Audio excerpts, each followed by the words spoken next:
Hello everyone, welcome back to my channel. Today, I'm taking you deep into the shadows, into stories that happened far from home, far from safety, and far from anything normal. These are 3 disturbing true traveling horror stories, and while they sound unreal, every detail you're about to hear is based on real experiences people have shared. Experiences they wish they could forget forever. So sit back, turn your lights down low, and let's begin. She always loved solo traveling.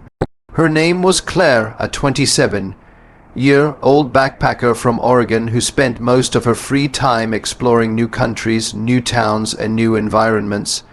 She believed that the world was beautiful, that people were good, and that danger was something that happened only on the news, never in her world. But all of that changed the night she arrived in a small mountain village in northern Georgia, not the U.S. state, the country Georgia. It was late October, just a week before winter officially arrived. The air was cold, thin, and crisp, and the village looked like something out of an old fairy tale. Charming wooden houses, narrow cobblestone paths, and mountains towering over everything like silent giants. She had booked a cheap guest house run by an elderly woman. Online reviews said the place was basic but safe, which was all Claire needed. When she arrived, the old woman greeted her warmly and showed her to a small room upstairs.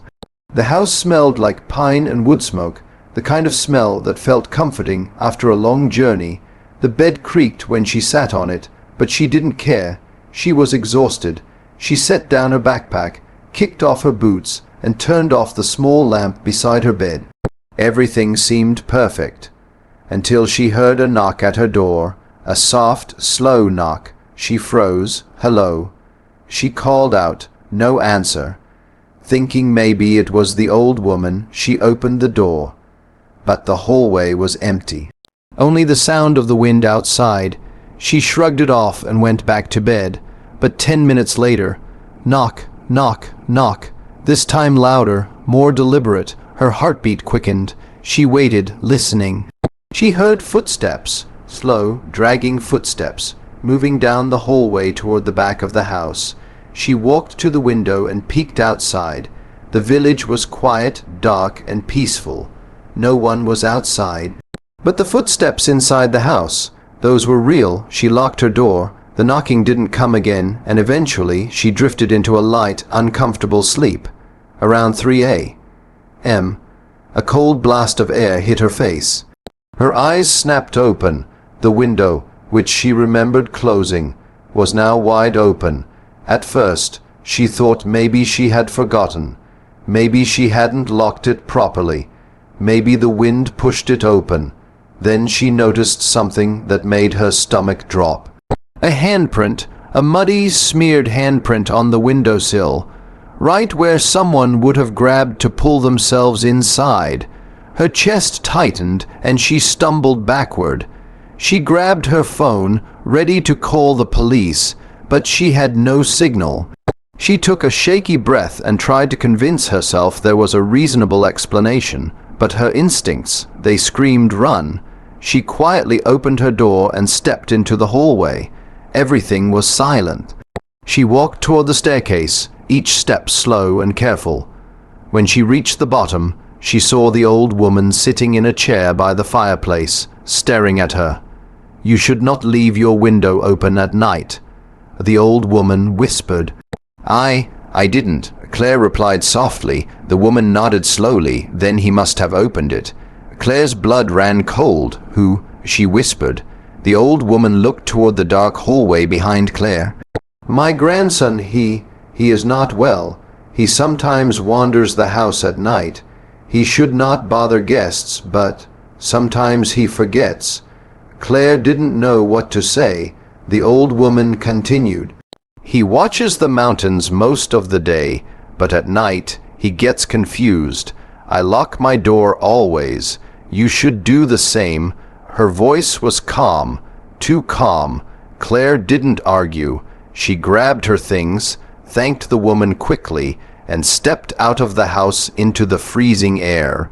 She didn't look back. She walked down the quiet road with only the moon lighting her path until she reached a small cafe where the owner allowed her to stay inside until sunrise. Later, she learned the truth. The old woman didn't have a grandson, not anymore. He had died 4 years earlier, but villagers said they sometimes still saw someone standing near the woman's house at night, watching the windows, waiting. Her name was Ruby, a university student from Brazil studying architecture in London. She loved Europe, especially the small old towns that looked untouched by time. So during winter break, she traveled to Romania with 2 close friends. Their plan was simple: visit Transylvania, explore old castles, enjoy the snowy atmosphere, and experience something new. They booked a long-distance overnight train to Brasov, one of Romania's tourist hotspots.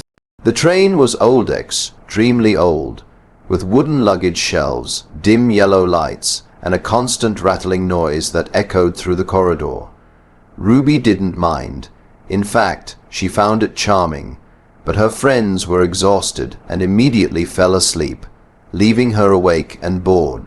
She stared out the window at the endless forest, flashing by tall, dark trees covered in snow. It was peaceful, until she saw something, a figure, a person standing in the forest, perfectly still, facing the train as it passed. The figure was tall, thin, and dressed completely in black. At first she thought it was a hunter or a local villager, but something about the way they stood, unmoving, motionless like a statue, made her chest tighten. The train sped by quickly, and the figure vanished from sight. She tried to shake it off. Forests were full of hunters, right? It was probably nothing. But 10 minutes later, she saw another one.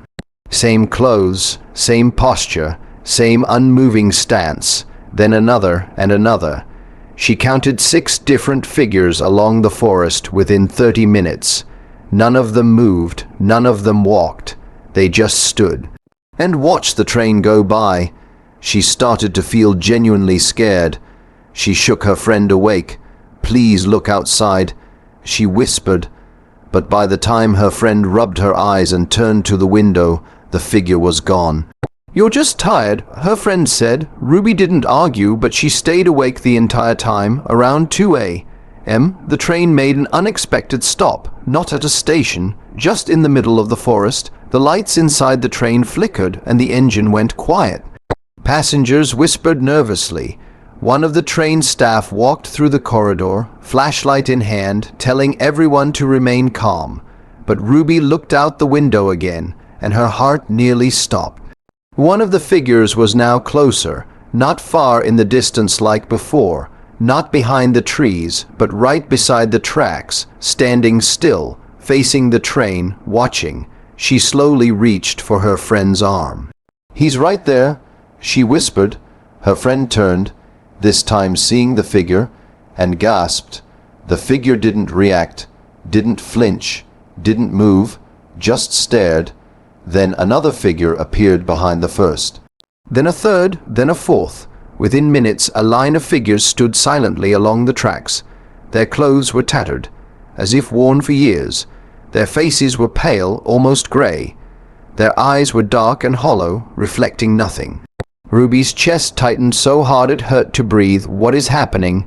her friend whispered. Before Ruby could answer, one of the figures took a step closer, then another step, then another. Passengers screamed.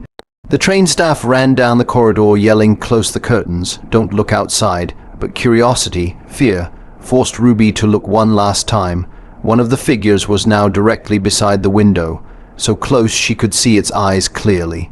They weren't hollow, they weren't empty, they were filled with rage. The train suddenly jolted forward, lights flickering back to life. The figures retreated into the trees instantly, moving unnaturally fast, far faster than any normal human. The train didn't stop again until it reached the next major station, where passengers rushed out in panic. Ruby and her friends refused to continue the journey and returned to Bucharest the next morning. Locals later told them an old legend. A group of villagers once froze to death in those forests during a brutal winter decades ago. Their bodies were never recovered, but hikers and travelers still report seeing silent watchers along the tracks, especially during winter, especially when the snow is deep. Ryan, a 33-year-old man from Australia, loved one thing more than anything: road trips. He enjoyed long drives, open highways, and little towns hidden away from the world. So during his vacation, he decided to drive across a remote part of New Zealand.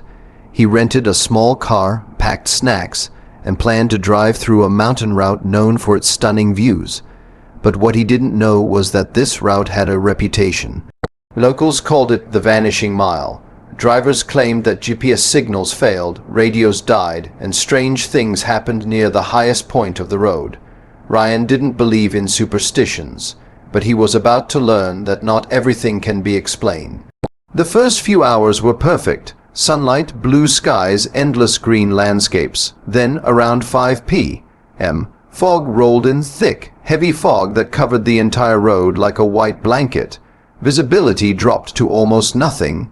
Ryan slowed to a crawl, turning on his hazard lights. The world around him went silent. No birds, no wind, no sound, just fog. He squinted at the road and then noticed something ahead. A van parked on the side of the road. Old, rusted, abandoned looking. At first he thought someone had broken down, but as he got closer, something felt wrong. The van's windows were fogged from the inside, completely opaque. He rolled down his window slightly and called out, "Hello, anyone need help?" No answer.